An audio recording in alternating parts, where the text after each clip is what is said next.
Bonjour, nous sommes sur le stand Orender à Las Vegas pour vous présenter leur nouveau produit, le W20, qui est une évolution significative du S10. Je vais essayer de vous présenter par comparaison, car certains d'entre vous, même pour la plupart, connaissent déjà le S10. Le W20 se commande de la même façon, avec la même application sur iPad taille normale ou iPad mini.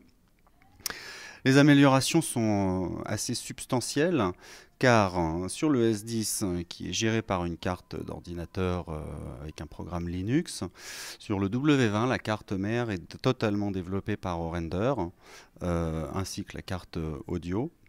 Le châssis est totalement différent, il est beaucoup plus épais, beaucoup plus lourd. L'appareil est aussi un petit peu plus grand car il embarque un petit peu plus de choses. En particulier, deux disques durs de 3 Tb qui donnent une totalité de 6 Teraoctets pour stocker de la musique, à peu près 15 000 albums en format non compressé environ. Les disques sont suspendus, amortis, enchâssés, avec ce blindage qui peut s'appliquer par-dessus afin de limiter les interférences électromagnétiques. Sur l'Orender S10, nous avions un seul disque de 2 Tera. La mémoire qui stocke donc la musique, puisque la musique est lue par la mémoire, d'abord extraite du disque pour être transportée vers la mémoire. Sur l'Orender S10, la mémoire est de 64 Go. Sur l'Orender W20, elle est de 240 Go. Plus il y a de mémoire, moins les accès disques durs sont fréquents. Elle est aussi extensible avec un deuxième slot dans lequel on peut mettre une deuxième disque dur à mémoire de la taille souhaitée.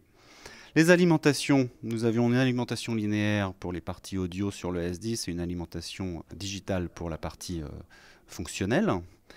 Sur le S20, nous avons toujours la partie alimentation digitale pour toute la partie fonctionnelle. Toute la carte audio, en revanche, est alimentée par une ligne de batterie en auto-recharge qui fonctionne en ping-pong, qui passe de l'une à l'autre. C'est-à-dire que la recharge est totalement neutre, vous n'avez jamais à vous en occuper.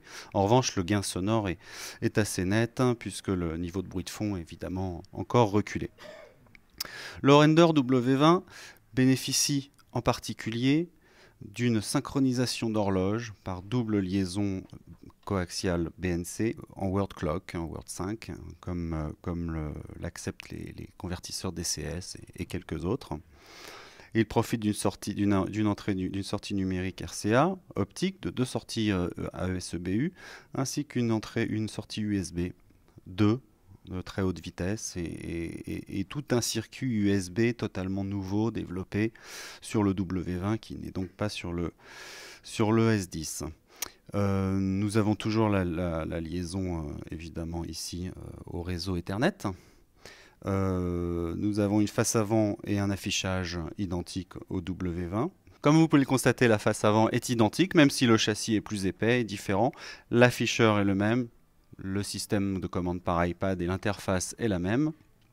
En revanche, évidemment, vous le savez, le W20 est un appareil, un drive pur, sans convertisseur, comme son petit frère le S10, mais poussé au maximum de ses capacités audio, avec un soin très particulier apporté à l'amortissement, le blindage, les vibrations, la qualité sonore est vraiment mise en avant au maximum. Et le prix s'en ressent puisque cet appareil coûte 15 000 €, alors que le S10 dans sa version standard, qui est déjà remarquable, coûte 6 000 €.